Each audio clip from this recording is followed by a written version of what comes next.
안녕하세요. 켈리의 작은 도서관에 오신 것을 환영합니다. 오늘은 윤혜령 작가의 오래된 밥솥을 소개해 드리겠습니다. 만능 압력밥솥으로 대변된 엄마. 만년 고장나지 않는 튼튼한 밥솥처럼 여겼던 엄마의 이야기 들어보시죠.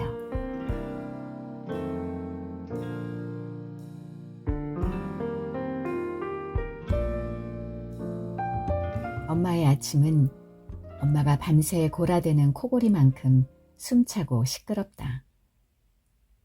꺽꺽 가쁘게 넘어가다가 한순간 푸 하고 터져나오는 된숨. 엄마의 코골이는 상습적이지 않다. 간헐적이다. 그래서 엄마 자신은 절대 코를 골지 않는다고 우긴다. 요즘 들어 나는 그 코 고는 소리에 뒤척일 때가 많다. 엄마의 코골이가 늘 그렇지는 않지만 때론 참기 힘들 정도로 심할 때도 있다. 몹시 피곤하거나 걱정거리가 많은 날은 더 많이 곤다는 걸 알기 전 나는 한밤중 엄마의 방으로 뛰어들기도 했다. 보라고 얼마나 크게 코를 고는지 꼭 녹음을 해서 들려줘야만 믿겠어? 성깔을 부리려다 그만 한쪽으로 꺾인 고개를 살짝 돌려놓고 나올 때도 있었다. 자고 있는 엄마의 얼굴은 평온하지 않다. 마치 고뇌하는 연극 배우의 얼굴처럼 일그러져 있고 낭패 앞에선 어찌할 수 없는 얼굴로 잠들어 있을 때도 있다. 잠든 엄마의 얼굴은 자신이 아닌 또 다른 누군가의 생을 연기하듯 슬프고 아프다. 마치 내가 엄마의 방으로 들어온 것을 아는 것처럼 잠깐 숨을 멈추었다 다시 몰아쉴 때면 도리어 내 쪽에서 놀라 뒷걸음을 친다. 끈질기고 집요하게 내 예민한 잠버릇을 방해하는 날에는 정말이지 그럴 땐 미칠 지경이다. 엄마의 하루가 고달프다 못해 괴롭기까지 한 날이라는 것을 알아챘으면 좋으련만 나는 그런 엄마가 부담스러워 더 크게 투덜거리거나 아예 외면한다. 요즘 엄마의 방은 거실이다. 불면증에 시달리는 아빠를 배려한 잠자리라고 우리 모두는 그렇게 믿고 있다. 그러나 엄마가 거실로 나오게 된 이유를 말한 적은 없다. 엄마가 하루를 시작하는 시간은 내가 달콤한 잠 속으로 더없이 빠져드는 시간이다. 건너방 오빠 방에서 한 차례 쓰레기를 수거하는 소리가 요란하게 들리고 이윽고 벌컥 내 방문이 열린다. 이게 귀신방이야 처녀방이야. 어지럽게 널브러진 쓰레기와 나를 번갈아 노려보다 지난밤 내가 저질러 놓은 불손함을 거두어 나간다. 곧이어 그 불똥은 영락없이 아빠에게로 튄다. 평생 그렇게 제멋대로 살더니 보고 배운 게 그것밖에 더 있겠어? 웅얼거리며 흘린 말의 첫 주어는 당신이고 다음 주어는 애들이란 걸 우리는 다 안다. 엄마의 말에는 뼈가 있다. 뼈를 숨긴 독백이 끝나기도 전에 아빠의 기선 제압은 날카롭다. 또 시작인 거야? 신새벽부터? 아빠는 일단 볼륨이다. 엄마는 다른 건 다 몰라도 남의 눈을 제일 두려워한다. 아빠는 그걸 이용하는 거다. 어디를 봐도 할 말 없는 아빠를 누가 봐도 좋은 아버지로 만들어 놓은 사람은 역시 엄마다. 그래서 아빠는 자신을 제법 괜찮은 사람으로 알고 행동한다. 집안이 순식간에 조용해지면 뒤 베란다에선 엄마의 코골이가 절정에서 잠시 멈추듯 돌아가던 세탁기가 순간 잠잠해진다. 세탁을 끝낸 세탁기가 막 물을 빼내기 시작했다. 게으르고 제멋대로인 가족을 질책하는 잔소리 대신 종종 걸음치는 엄마의 발소리가 더 크게 쿵쿵거리면 그건 이제 일어나라는 강력한 신호다. 그동안 쌀이 밥이 되는 전 과정이 실시간으로 생중계된다. 취사가 시작되고 쌀이 익고 뜸이 들고 드디어 밥이 되는 그 모든 과정을 나는 자면서도 훤히 안다.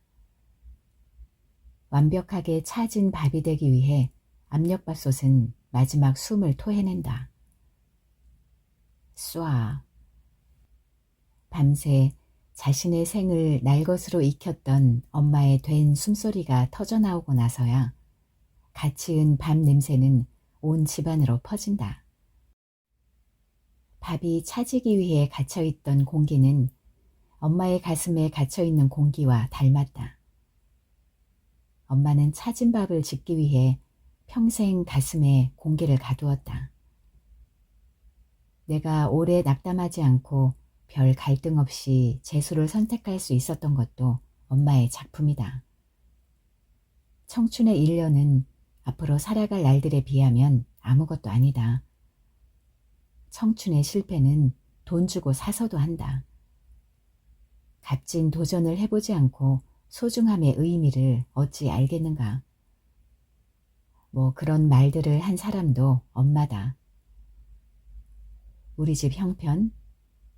내가 염려하기 전에 엄마는 먼저 그걸 무마시키는 기술도 가지고 있다. 돈이란 말이다. 왜 귀하게 쓰고 거미약해야 하는가 하면 이럴 때 잘 쓰기 위해서란다. 엄마가 지킨 분수와 뼈아픈 거미약은 순식간에 내 재수를 정당화시켰고 이럴 때는 내가 맞는 위기라는 것을 대신 말해주었다.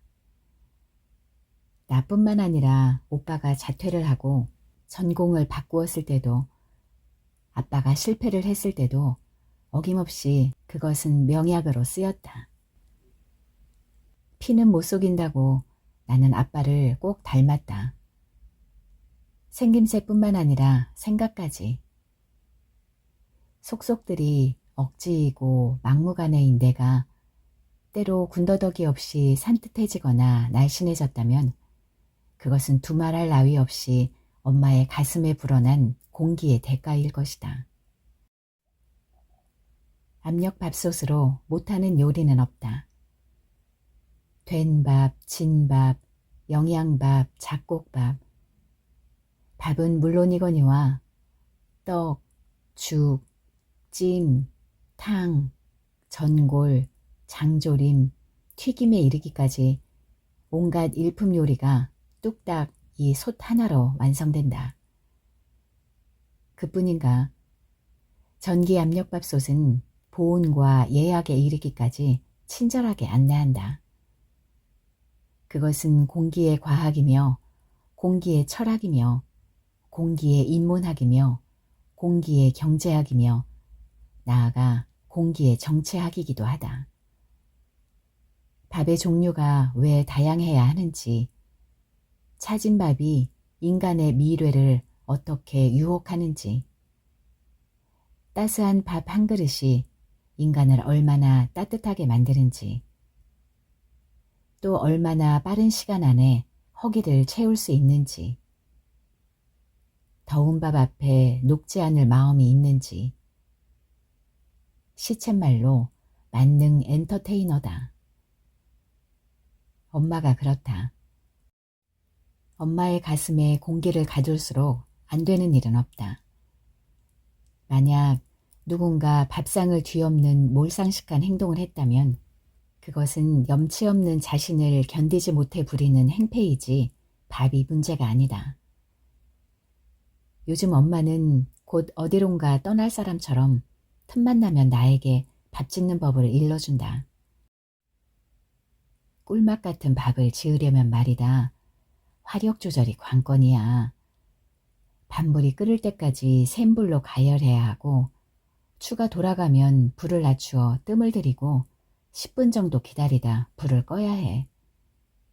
추에서 김이 완전히 빠진 후에 뚜껑을 열어 밥을 풀면 전혀 눕지 않은 차진 밥이 된단다. 엄마가 하는 말이다. 매번 귓등으로 흘리지만 너도 이제 밥을 지을 때가 됐다는 말이다. 물과 불과 공기가 만들어내는 무시무시한 압력으로 지어내는 밥. 나는 그 압력밥솥이 만든, 아니 엄마가 만든 그 밥을 20년 동안 먹어치웠다. 20년. 그 이전부터 엄마의 가슴에 가두어온 공기를 생각해 본 적은 별로 없다. 우리는 모두 약속이나 한 듯 모른 채 한다. 그것이 깊은 늪이라도 되는 것처럼 혹 빠지기라도 할까봐 우리는 지레 도망을 친다. 어쩌면 중간에 공기가 빠진 설익은 밥을 씹는 것과 같은 것일지도 모르기 때문이다. 엄마는 남의 말을 전혀 듣지 않는 아빠와는 달리 남의 말을 잘 듣는다. 아빠는 자신의 판단으로 모든 일을 처리하고 결정하지만 엄마는 다르다. 다른 사람의 말을 경청하고 참조한다. 몇십 년을 끓여온 된장찌개도 다른 방법이 있다면 조리법을 배운다. 그런데 요즘 들어 엄마는 가족들의 말을 건성건성 별로 귀담아 듣지 않을 뿐더러 대체로 믿지도 않는다. 그러나 남들이 하는 말이나 TV를 통해 들은 말들은 철석같이 신봉한다. 신봉하는 것이 자주 바뀌는 걸 보면 어떤 신념이나 목적이 있어서가 아닌 것 같다. 주로 심신과 관련된 정보인데 옳은 걸 믿는다기보다 믿는 걸 옳게 만들려는 게 엄마의 목표인 것 같다. 전에 없이 맛들이 싱거워지고 국물이 사라지고 거칠어지고 퍽퍽한 밥상이 최고의 밥상이라 우긴다. 어쩌면 곧 압력밥솥도 사라지는 것은 아닐지 모르겠다. 그동안 누누이 우리 집 음식이 너무 맵고 짜다고 양이 너무 많다고 모두 투덜거렸지만 반찬 투정이나 하는 양으로 깡그리 무시했던 엄마가 뒤늦게 밖에서 들은 말들을 무슨 복음인 양 되씹고 또 되씹는다. 그럴 때 우리는 듣는 신용조차 않는다. 독립적인 사람이 되기를 바라면서 또 자기 말을 잘 듣지 않는다고 괘씸해하는 엄마의 일관성 없고 중심 없는 주관에 우리는 가차없이 비난을 퍼붓는다. 아침은 밥 대신 건강 주스로 대신하자고 엄마가 제의했을 때 우리는 모두 일거에 반대했다. 우리에게 필요한 것은 더운 밥일 뿐이라고. 요즘 세상에 삼시세끼 밥솥에 불을 넣는 집이 어디 있느냐고 말했을 때도 우리는 모두 우리 집이라고 말했다. 전에 들은 적이 있는 말을 또다시 끄집어내거나 혹 마음에 두었던 벼르고 벼른 말이라도 할라치면 우리는 싹둑 싹을 잘라버린다. 한 사람이 같은 말을 여러 번 반복한다는 것은 그만큼 힘들다는 말이라는 걸 모르지 않는다. 엄마 쪽에서 보면 공감은커녕 개무시를 당하는 꼴이 되고 우리는 천하의 못된 자식이 되는 것이다. 하지만 그렇게 냉정하게 거부하지 않고는 엄마의 부풀어 오른 공기를 감당할 수 없다. 오히려 무안해진 엄마는 새어나오려는 공기를 다시 밀어넣는다. 아무런 가책도 없이 우리는 매번 그와 같은 횡포를 저지른다. 무한정한 사랑을 담보로 함부로 할 수 있는 상대가 엄마인 것처럼 엄마의 가슴에 공기가 팽창하고 있다는 사실을 깡그리 잊어버린 채 말이다. 엄마는 대체로 공정하고 공평한 사람이다. 누구에게나 한결같이 대하려 하고 신뢰를 저버리지 않으려 애쓴다. 적어도 내가 느끼기로는 그렇다. 구태여 사람을 밀어내거나 애써 끌어들이지도 않는다. 그 점은 좀 약은 느낌도 없진 않다. 일이나 사람에 엎어지지 않고 감정에 흔들려 섣부른 장담을 하지 않으려는 것도 그렇다. 엄마의 생색내지 않는 선의는 결정적일 때 책임을 피하기 딱 좋은 연마된 기술처럼 고단수만이 할 수 있는 처사가 분명하다. 그에 비해 아빠는 내놓을 건 다 내놓고도 원성을 사기 딱 좋은 형이다. 결정적인 한마디가 판을 흩어놓는다. 아빠의 사랑이 아무리 크다고 해도 지나친 응징에는 맞대응하거나 반항하고 싶어진다. 말이 없는 아빠는 참다 못해 매를 들 수밖에 없다는 것이다. 하지만 엄마는 갈등 해결의 최후가 체벌이 아니라 설득이라는 데는 변함이 없는 것 같다. 언제라도 안아줄 품을 우리는 만만하게 대하는 거다. 엄마에겐 특별한 아군도 없지만 그렇다고 적을 만들지도 않는다.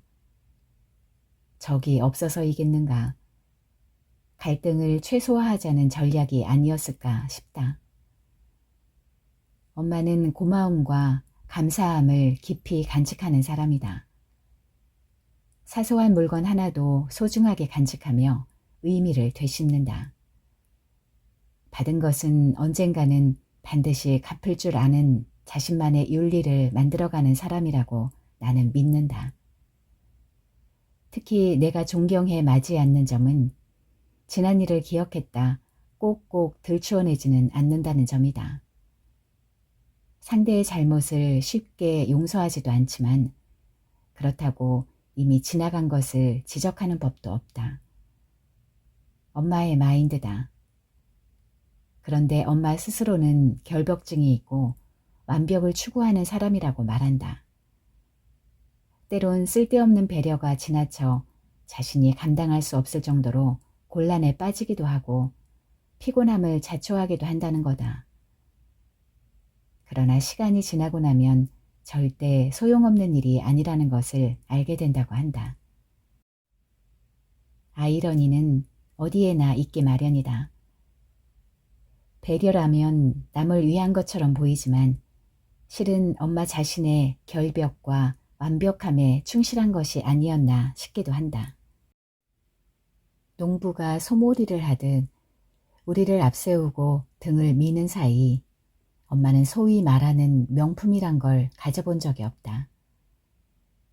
생각은 복잡한데 스타일은 초라할 정도로 비어있다. 시대를 읽지 못한 것이다. 내가 보기엔 이미 철진한 옷을 입고 폐기된 방식을 붙들고 사는 것 같다. 어떨 땐 오직 그 방식만이 옳다고 믿는 것처럼 보인다. 엄마는 마땅히 해야 하는 일이 좋은 일이라고 여기며 살아간다. 그러나 우리는 하고 싶은 일을 하고 좋아하는 일을 하고 살고 싶은 거다. 엄마와 충돌하지 않을 수 없는 지점이 여기다. 엄마가 수용하고 공감하는 것을 미덕으로 알고 있는 것과 달리 우리의 방식은 다분히 배타적이다. 니들은 하늘에서 뚝 떨어진 줄 아냐? 엄마는 또 다그친다. 먹고 사는 일이, 죽고 사는 일이 모두 관계 속에서 이루어진다는 말이다. 철저히 개인적인 나는 그런 엄마를 맞받아친다. 엄마는 아직도 시대를 잘못 알고 있다고. 아무튼 결정적으로 한마디. 엄마는 촌스럽다. 나는 속은 비어있어도 거치장을 선호한다. 대학 수시 시험을 보러 갈 때도 인터넷에서 옷부터 샀다. 친구들은 누렇게 뜬 얼굴로 노심초사 긴장의 끈을 늦추지 않는 판에 나는 깔롱을 부리느라 바빴다. 팬티 위에 덧입은 속바지가 다 보이도록 짧은 치마를 입고 수천 년을 견딘 신전의 기둥만큼 튼실해진 다리를 드러내고 집을 나섰다. 그때 엄마는 이미 낙방을 예견했는지도 모른다. 낙방하고 맞은 졸업식은 면목도 없거니와 기분도 나지 않았다. 무엇보다 엄마의 축하가 더 부담스러웠다. 엄마가 졸업식에 오지 않기를 바랐던 것은 사실이다. 내 실패보다 더 부끄럽게 직면해야 할 엄마의 모습. 아무리 내가 싸가지가 없어도 엄마가 신은 구두나 엄마가 들고 온 가방 때문에 부끄러웠던 것은 아니다. 엄마의 시간과 엄마의 에너지를 다 뺏고 내가 바친 것은 입시에 실패한 학부모라는 것.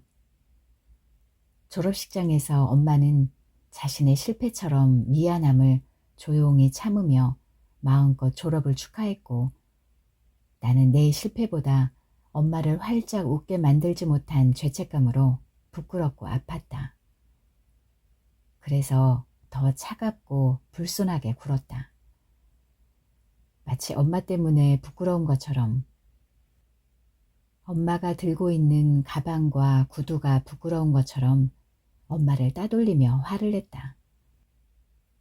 만약 엄마가 저 가방을 들고 저 오래된 구두를 신고 이혼 법정에 들어선다면 사람들은 엄마의 결혼 생활보다 훨씬 더 엄마를 불행하게 볼 것이다. 감히 값어치를 따질 수 없는 오랜 시간 갈고 닦은 엄마의 존엄 앞에 내가 할 수 있는 일은 고작 화를 내는 일이었다. 그 화는 좀채 풀리지 않고 그날 밤 나는 마침내 시위하듯 내 방문을 걸어 잠그고 말았다.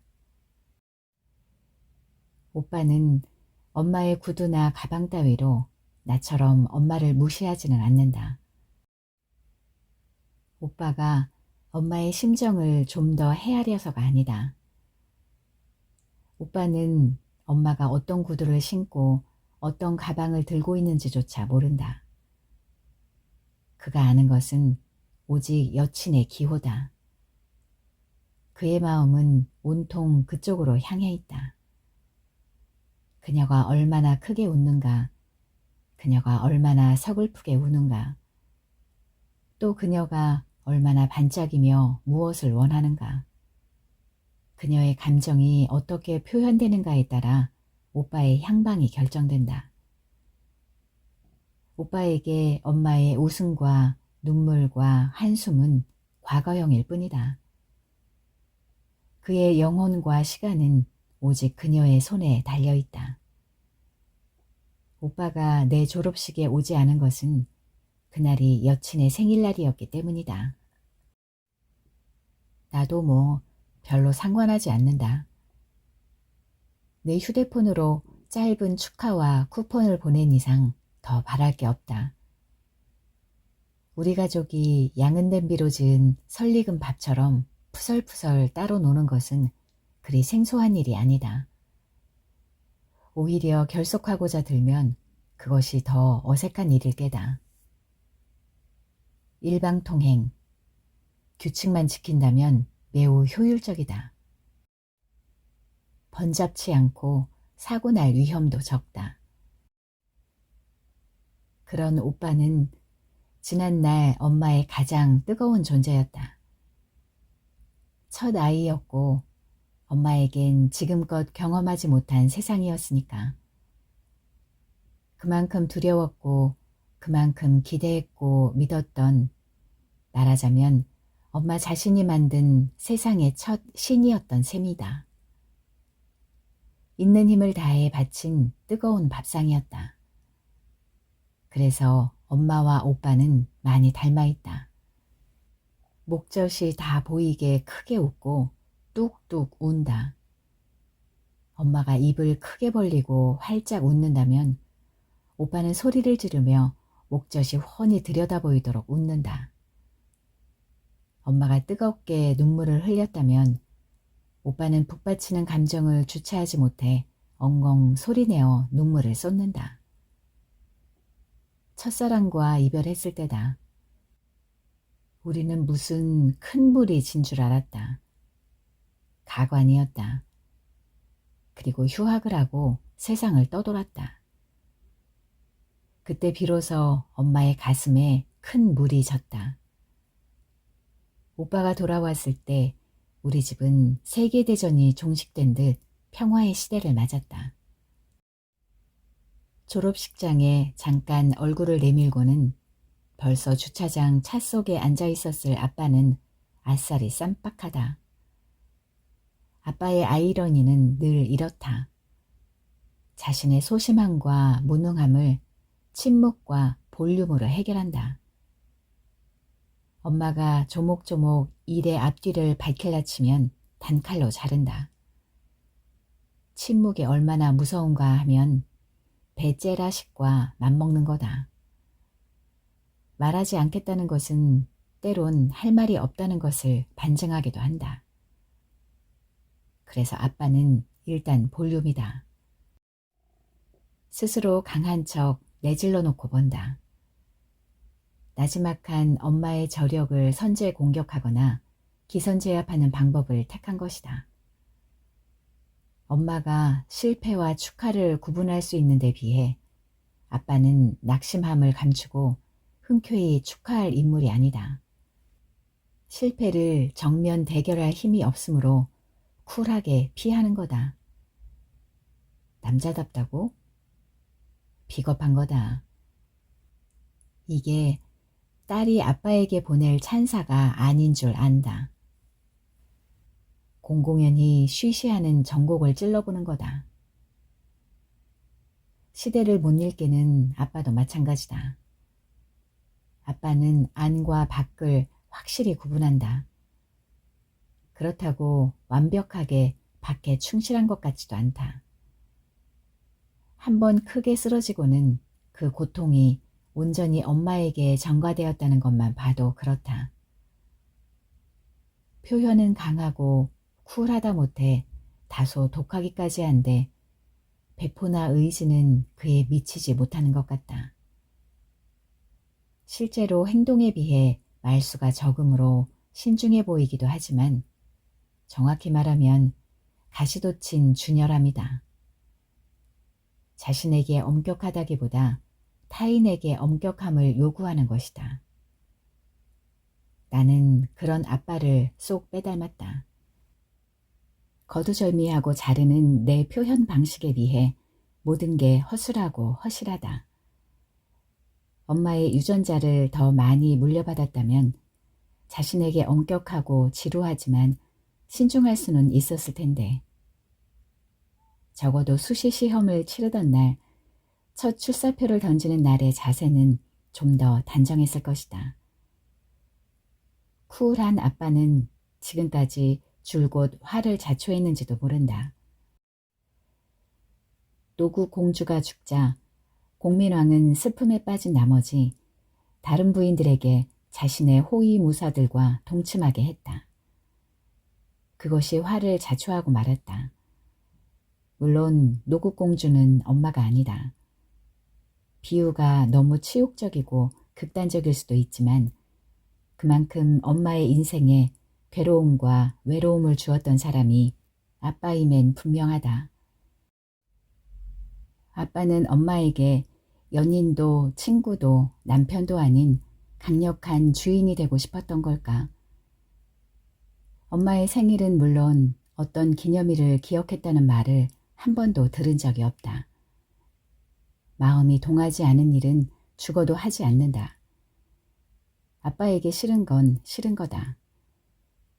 왜 그걸 기억해야 하는지조차 모르는 건지 알려고 하지 않는 건지는 나도 모르겠다. 그러나 자신이 옳다고 생각하는 것은 끝까지 고수하는 사람이 아빠다. 엄마는 아빠의 사전에는 의논이나 타협, 설명과 같은 단어는 없다고 했다. 한마디로 독주라는 말이다. 불통의 아이콘이라고 해야겠지. 그러나 할아버지는 아빠를 정확하고 확실하고 담백한 사람이라고 믿었다. 남에게 폐를 끼치지도 신세를 지지도 않으니 사람들은 아빠를 주관이 뚜렷한 사람으로 신뢰하는 것 같았다. 내가 아무리 아빠 편을 들고 싶어도 엄마의 외로움을 대신할 말은 아무것도 없다. 모르는 사람들은 엄마가 화초처럼 남편의 손길에 보호받았을 거라고 믿는데 어림없는 말이다. 그건 엄마의 완벽한 연기다. 우리가 먹은 차진 밥의 대부분은 엄마의 괴로움과 외로움의 압력으로 지어낸 밥이라는 사실. 그것을 우리는 단지 모르는 척할 뿐이다. 엄마는 내가 이 사실을 알까봐 지금도 전전긍긍 연기를 한다. 연기가 아무리 리얼해도 연기는 연기일 뿐이다. 그게 엄마이고 그런 사실조차 염두에 두지 않는 사람이 아빠다. 이런 사실을 알고 있으면서도 나는 겉으로 아빠의 둘도 없는 딸이다. 아빠는 단순하고 나 또한 복잡한 걸 가장 싫어한다. 아빠의 의사는 나를 통해 가족들에게 전달될 때가 많다. 아빠는 흔히 남들이 말하는 딸바보다. 그런데 나는 나도 모르는 사이에 맡게 된 배역. 아빠 바보다. 나와 오빠와 아빠는 공범자다. 내가 재수를 시작하던 그 역사적인 첫날, 우리 집 압력밥솥은 첫 새벽부터 요란하게 돌았다. 증기 배출구를 통해 터질 듯 높아진 압력이 터져나오고 나서 갈비찜이 나오고 찰밥이 나오고 잡채가 나오고 도시락으로 고들고들한 약밥이 나왔다. 연하고 부드럽고 윤기 나는 음식. 엄마의 응원은 갈비찜과 찰밥처럼 영양가 있고 든든했으며 엄마의 충고는 잡채처럼 다양하고 약밥처럼 달콤하기까지 했다. 나는 엄마와 압력밥솥에 힘입어 힘차게 도전을 시작했다. 일반 밥솥으로 지은 밥은 베타글루코스 덩어리로 단맛을 못 느끼는 딱딱하고 밋밋한 맛인데 비해 압력밥솥으로 지은 밥은 높은 온도에서 쌀의 주 성분인 전분이 알파글루코스로 변해 단맛을 더 낸다는 것이다. 아무튼 과학적 원리는 잘 모르겠지만 이것이 압력밥솥의 최대의 포인트임엔 틀림없는 것 같다. 만약 내가 간절히 원하는 대학에 합격한다면 그것은 내 노력에 알파 엄마 밥의 힘일 것이다. 그런데 요즘 엄마는 밥을 너무 많이 한다. 밥도 국도 넘치도록 담아준다. 아무리 압력밥솥이 만능이라 해도 가끔은 질거나 된 밥이 밥상에 오르기도 한다. 우리를 지치게 한 것은 그 밥이 아니라 엄마의 지나친 간섭이다. 그것마저도 엄마는 사랑과 관심이라고 말할 것이다. 내가 과체중인 건 순전히 엄마 때문인 것처럼 틈만 나면 나는 억지를 부린다. 아, 소도 아니고 아침부터 고봉밥이야. 제발 좀. 이래저래 지친 재수생의 화살이 엉뚱한 곳으로 날아갔다. 엄마는 일일이 대응하지 않는다. 먹고 남겨. 그렇게 무심하게 응수했지만 엄마의 뜻은 많이 먹고 더 힘내라는 것이다. 그 강력하고 선명한 메시지는 내게 그대로 전달되지 않고 자주 엉뚱한 곳으로 튕겨나갔다. 곰곰 생각해보니 요즘 엄마의 문제는 국과 밥이 아니었던 것 같기도 하다. 불안이 아니었던가 싶다. 곧 허물어질 것 같은 불안. 모든 걸 잃어버릴 것 같은 불안. 영영 회복될 것 같지 않은 불안. 또다시 떨어지고 말 것 같은 불안. 그 불안들이 질거나 되거나 혹은 고봉밥처럼 커져갔을지도 모른다. 엄마의 불안이 커질수록 엄마의 가슴속 공기도 부풀어 올랐을 것이다. 엄마는 북한도 무서워한다는 중2 사춘기가 아니라 그보다 더 무서운 갱년기가 아니던가. 대학 새내기로 한껏 들떠있는 친구들과 달리 내가 재수생의 비애를 온몸으로 느끼고 있을 무렵 엄마의 갱년기는 소리 소문 없이 엄마를 허물어뜨리고 있었다. 갑자기 늙고 무기력해진 엄마를 보며 알아챘어야 했다. 자주 질고 된 밥이 밥상에 오르고 해가 중천에 뜨도록 우리를 기다리며 식어버린 밥상과 함께 엄마의 한숨이 잦아질 때 우리는 만사가 귀찮아지고 있는 엄마를 눈치챘어야 했다. 엄마가 모든 걸 포기하고 싶다고 말했을 때 그 말은 모든 걸 포기하고 싶지 않다는 말이라는 걸 알아들었어야 했다. 아, 살고 싶지 않아. 나는 사는 게 왜 이리도 재미가 없지? 그렇게 내쉬던 한숨은 제대로 살고 싶다는 말이라는 것을, 엄마가 내뱉던 그 푸념은 재미있고 싶다는 마음의 소리라는 것을 왜 몰랐을까? 앞뒤가 꽉 막힌 벽처럼 우리는 제각각 매 순간 엄마를 냉정하게 따돌리며 실망시키기에 바빴다. 어느 날 거실을 닦던 엄마가 들고 있던 걸레를 사정없이 던져버렸다. 다 집어치우고 싶은 표정이었다. 그때 우리는 어느 것도 집어치우고 싶지 않다는 역설의 말을 알아들었어야 했다. 엄마의 충동을 모른 채 하면서 우리의 안녕을 도모하는 것이야말로 얼마나 위험한 짓이었던가. 고무 패킹이 헐거워진 밥솥에서 취사 중에도 자꾸만 증기가 빠져나가는 소리를 내는 것처럼. 내가 태어났을 때 엄마가 한 첫 말은 아, 이제 나는 죽을 자유도 없구나 였다. 이모가 전했다. 당신의 딸이 또 딸을 낳을 때까지 지켜주고 싶다는 거였으리라. 이미 오래전 탯줄은 갈라놓았으나 심리적 탯줄을 끊을 수 없는 엄마와는 달리 나는 끊임없이 엄마를 끊어냈다. 끊임없이 도움을 받으면서 끊임없이 밀어내고 거부했다. 나에게 일어나는 문제들이 마치 엄마 때문인 것처럼 엄마를 몰아세웠다. 간섭하지 말라, 기다리지 말라, 알려고 하지 말라, 제발 좀 캐묻지 말라. 급기야는 가만히 쳐다보지 말라고. 설득하고 타이르고 기다리는 엄마를 향해 나는 소리쳤다. 그냥 좀 냅둬.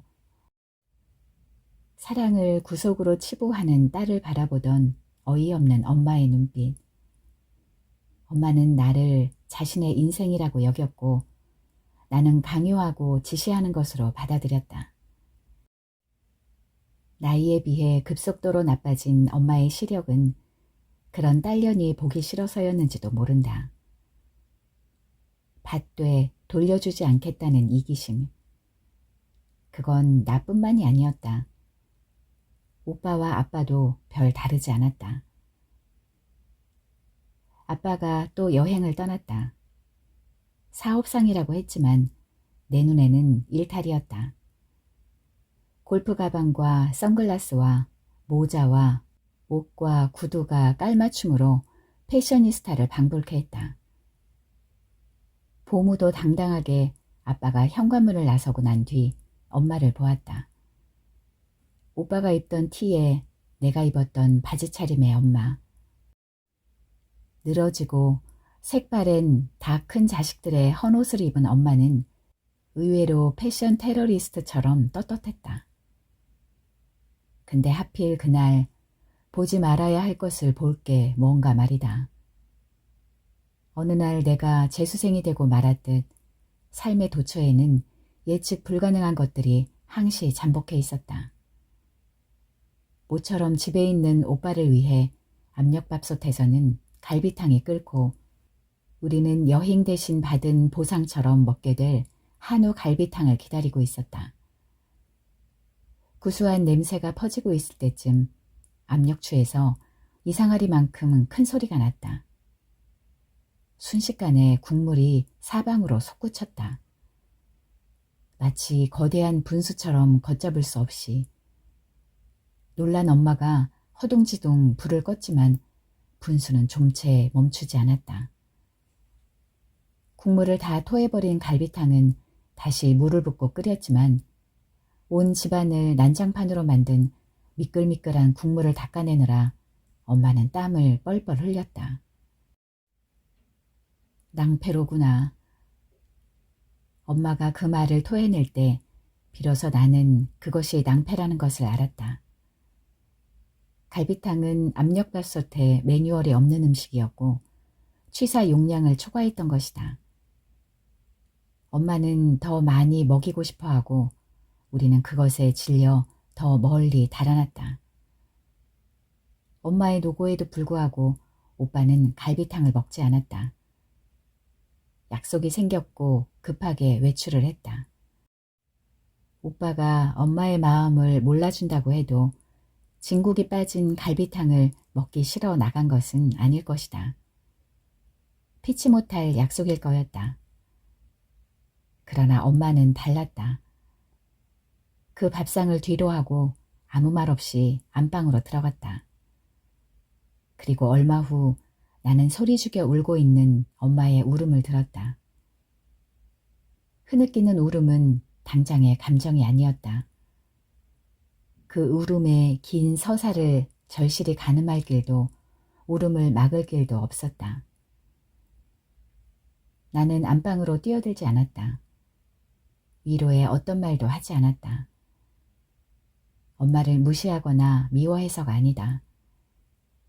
울 땐 울어야 한다고, 울 만큼 울면 맺혔던 게 풀릴 수 있다고 기다렸던 것이다. 그게 아빠와 나의 방식이었다. 엄마는 달랐다. 가족이 서로 모른 체 하는 것, 방관이야말로 2번 죽이는 거라고 했다. 가족이라면 모름지기 아른 채 하는 관계여야 한다는 것이다. 그래서 엄마는 늘 지나치리 많지 간섭하고 관여했는지도 모른다. 엄마의 방식이다. 엄마는 계속 오래된 압력밥솥과 씨름 중이다. 요모조모 뜯어보고 다시 끼우고 밥솥의 안팎은 물론 증기 배출구의 구멍들을 닦아내고 다시 쌀을 물에 불려보고 쌀과 물의 양을 줄여보고 오랫동안 사용하던 밥솥의 사용 설명서를 다시 꺼내었다. 압력밥솥에 공기가 빠져나가는 구멍이 바늘구멍보다 작은데 거기를 끈적끈적한 국물이 막아버릴 수도 있다고 엄마가 말했다. 그러나 한번 빠지기 시작한 공기는 시도 때도 없이 피식피식 빠져나갔고 결국 모래알 같은 푸석한 밥이 밥상에 올라왔다. 아빠가 돌아왔다. 검게 그을린 피부가 한결 건강해 보였다. 전에 없이 부풀어 오른 가방을 들고 들어왔다. 미안한 듯 슬쩍 엄마 쪽을 한번 보고는 짐을 부렸다. 많이 미안하면 말 못하는 거라는 걸 나는 알고 있다. 아빠는 다른 사람들에게 신뢰를 저버리지 않기 위해 엄마의 신뢰를 저버렸다. 옷과 양말과 수건과 약과 칼과 베개와 공과 음료수와 티켓 등등이 줄줄이 쏟아지고 그리고 그뿐이었다. 참, 나에게 똥이 나오지 않는 볼펜과 10대 건과일을 건네긴 했다. 새로 사온 약과 칼과 베개는 출처도 수신인도 없는 우편물처럼 오랫동안 거실 구석에 방치되어 있었다. 엄마의 말대로 아빠는 그 물건들에 대한 어떤 설명도 없었다. 더 무서운 건 엄마가 일체 아른 채를 하지 않는다는 거였다. 이건 뭐냐, 어디에 쓰는가, 누구 건가, 내 선물은 없는가 따위에 일체 말이 없었다. 나는 이제 엄마가 달관한 사람이 되었을 수도 있다고 생각했다. 아빠는 마음에 있는 것은 결코 말로 표현하는 것이 아니라고. 그러니까 말로 표현되는 것은 좀 더 가벼운 것이라 치부했을 수도 있다. 그보다 아빠에겐 말로 설득하는 것이야말로 어려운 일이었는지도 모른다. 그런데 그 방식이 엄마에겐 때론 화자도 없고 기표나 기이의 관계를 파괴한 뉴웨이브 시인들의 시처럼 소통되지 않을 뿐이었다. 누구나 다른 방식을 인정하긴 어려운 모양이다. 이런 모순과 부조화를 견디며 어떻게 부부로 살아가는지 두 사람의 거리가 때때로 나에겐 의문투성이었다. 일방적인 남편과 부딪히기만 했을 뿐 받아들여지지 않는다는 것을 알아버린 아내. 성격과 취향은 물론 가치관이 다른 두 사람에게 끈끈함과 단단한 결속을 기대하는 건 무리인 것 같았다. 만약 생사고락을 함께하지 않았다면 가장 나쁜 방식이긴 하지만 전우회 같은 것도 없지 않을까 의심해 보았다.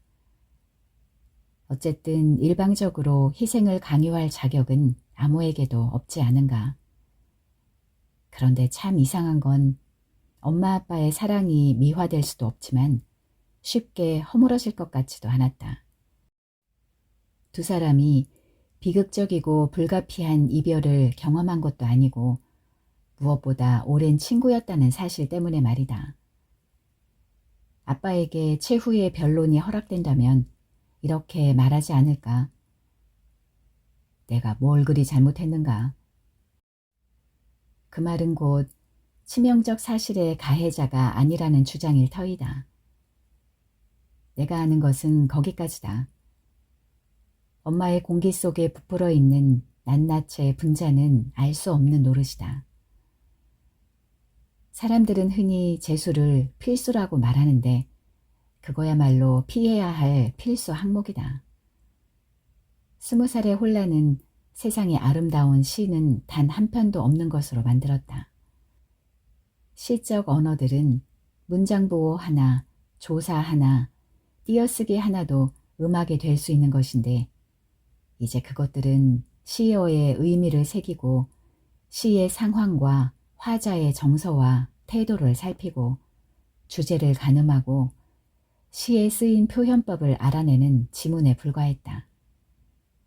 그러니까 결국 무엇을 은유하는가, 함축적 의미는 뭔가, 그런 것이 문제였으며 시적 화자의 심상을 요약하는 데 그쳤을 뿐이다.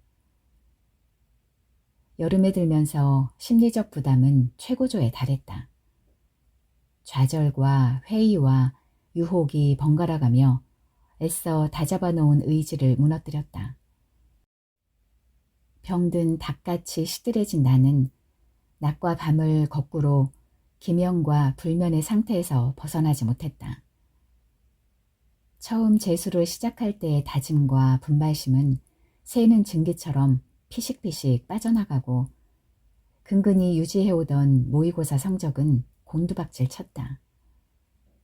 자존감은 바닥으로 떨어지고 스스로의 능력에도 확신이 없어졌다.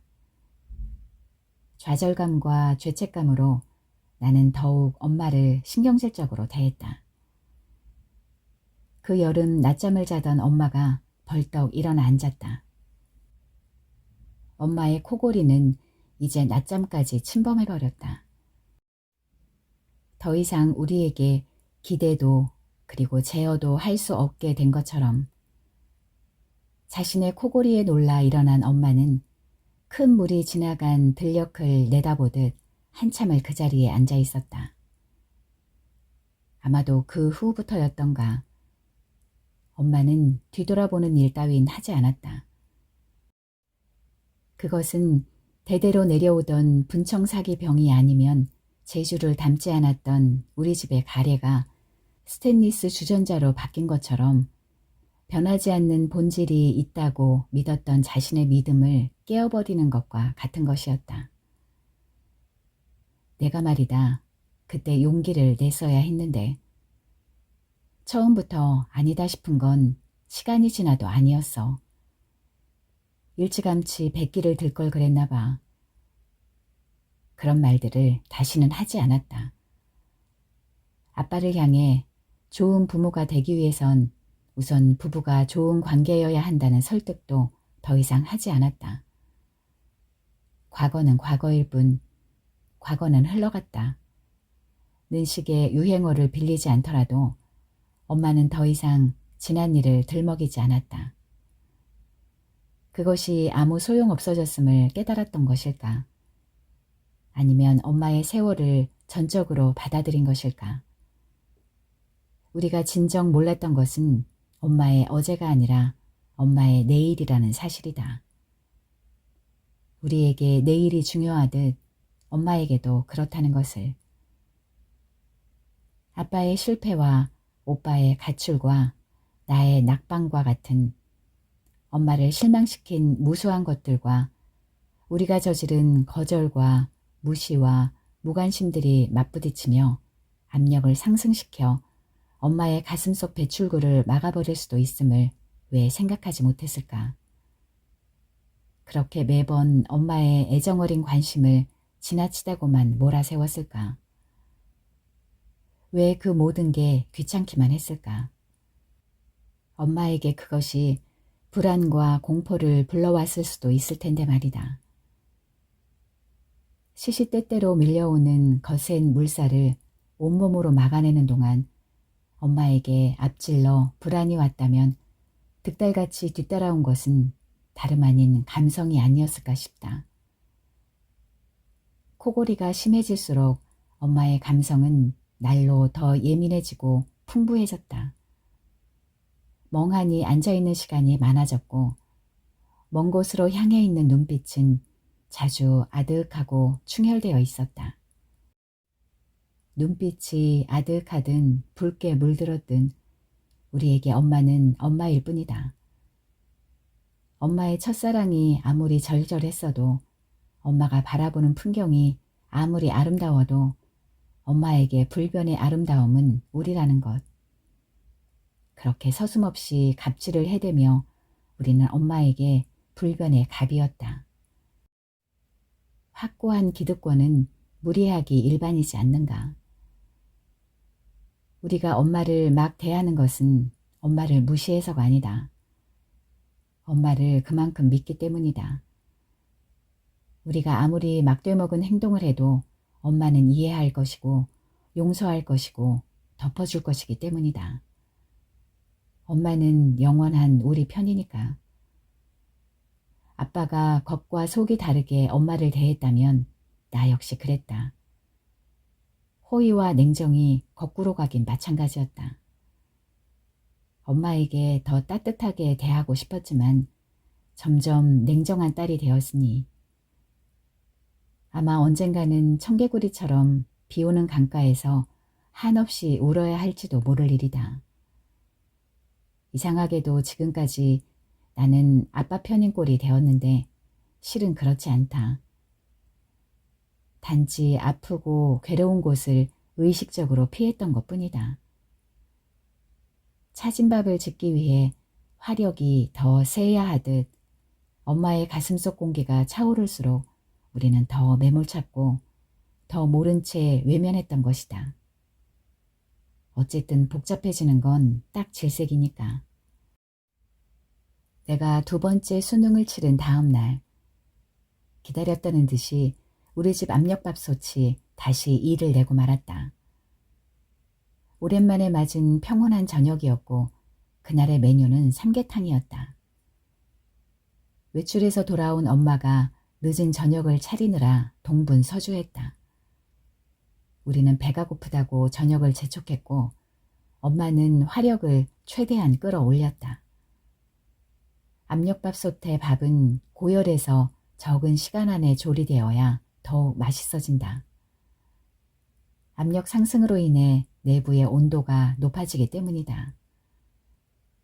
화력이 셀수록 삼계탕은 더 부드럽고 연해질 것은 분명하다. 시장기가 식욕을 부추기고 긴장해서 풀려난 나는 자꾸 하품이 나고 그때였다. 펑 하고 우리 집이 통째로 터지는 폭발음을 냈다. 우리는 일제히 거실로 뛰쳐나왔다. 밥솥이 폭발했다. 뚜껑이 날아가면서 순식간에 주방을 산산조각냈다. 분리된 닭의 살과 뼈들, 찹쌀과 인삼과 대추와 마늘이 튀고 넘쳐 흘러내렸다. 가까스로 수습해 놓은 충동이 마치 일시에 분출하듯 눈앞의 광경은 놀라웠다. 모처럼의 평온을 일순간 엉망으로 헝클어버린 저녁. 무시무시한 무기로 변해버린 밥솥 앞에 엄마가 무방비 상태로 서 있었다.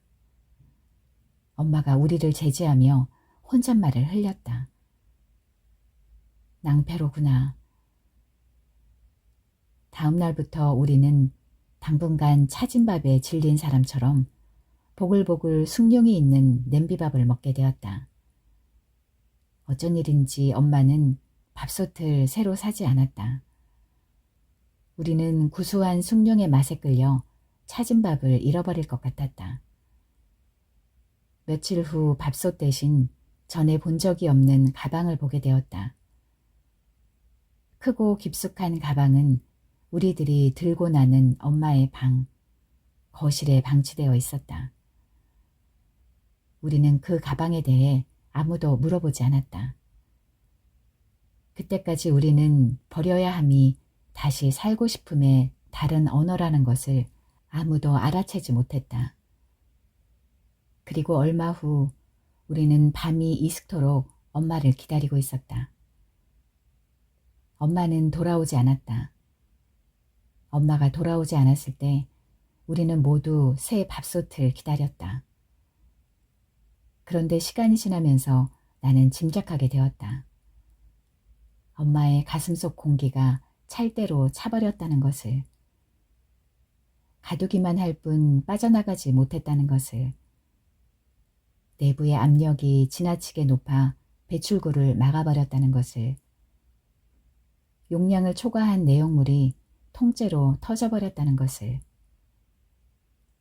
우리에게 차려지던 매일의 밥상이 그렇게 따뜻했는지, 또 그렇게 촉촉하고 윤기나고 기름진 밥상이었는지 미처 몰랐다.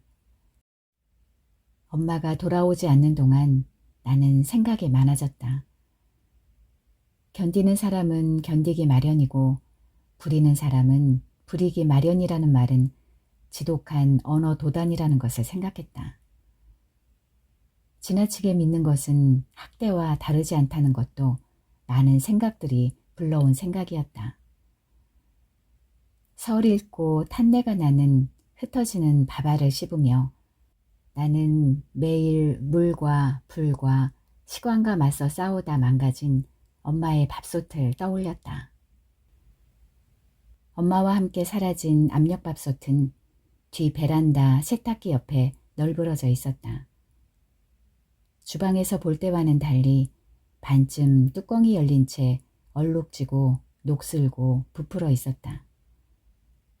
누가 봐도 고치기보단 새로 구입하는 편이 나을 것처럼 보였다. 압력밥솥을 발견한 아빠는 밥솥의 행방이 엄마의 행방인 것처럼 착각하는 듯 했다. 어른들은 무엇에서든 의미를 찾기를 좋아한다. 쓸데없이 유추하는 버릇이 있다. 훤히 보이는 것도 말이다. 엄마는 집으로 돌아오지 않는 게 아니라 떠났다는 것. 만능 압력밥솥의 밥맛을 믿었던 것처럼 우리는 엄마를 만년 고장나지 않는 밥솥으로 여겼는지도 모른다. 이제 엄마는 첫사랑을 찾아 새로운 생을 시작할 수도 있고 보란듯이 우리를 따돌리고 깔끔하게 잊을 수도 있다. 그런데 이상한 것은 우리를 그렇게 끔찍이 여기던 엄마의 사랑도 압력밥솥처럼 믿을 건 못 된다는 거다. 엄마가 진정으로 우리를 사랑했다면 우리는 어떤 경우에도 긍정적으로 변해야 하지 않는가. 엄마가 떠난 후 아빠는 왜 혼자서는 아무것도 할 수 없게 된 걸까? 왜 다시 일상으로 복귀하지 못하는 걸까? 더 분명한 것은 엄마가 가족을 위해 자신을 버렸건 자신을 지키기 위해 또 다른 결정을 했건 그것은 엄마 혼자서 선택한 것이 아니라는 점이다. 선택할 수밖에 없는 것은 다시 말해 포기할 수밖에 없는 것이 아니던가. 그럴 수밖에 없는 불가피한 선택이었다면 그 선택의 주체는 엄마가 아니라는 것. 그런 생각이 내 안에 좁고 긴 통로를 뚫고 빠져나갔다. 엄마가 없는 집은 제목을 붙이지 않은 추상화를 마주하듯 의미를 찾기 힘들 뿐이다. 여기저기 얼룩지고 녹슬고 부풀어 오른 것들이 번지고 녹으며 얽혔다. 곧 큰 비가 쏟아질 듯 적막한 엄마의 방에는 표정을 드러내지 않는 침묵의 말들만이 떠돌았다. 냄새라고 할까, 향기라고 할까.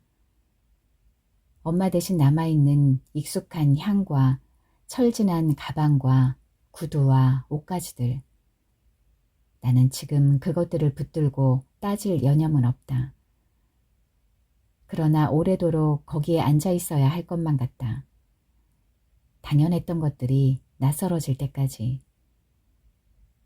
여전히 나는 귀찮은 건 딱 질색이다.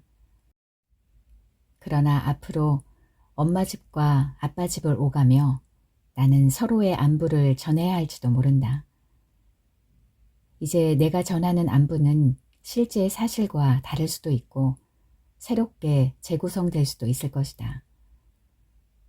드러난 것들과 드러나지 않는 것들을 알아듣는 동안 칙칙거리며 압력밥솥에선 김이 새는 소리가 들리고 쿵쿵쿵 우리를 깨우던 엄마의 아침 발걸음 소리가 더 세게 들릴지도 모른다.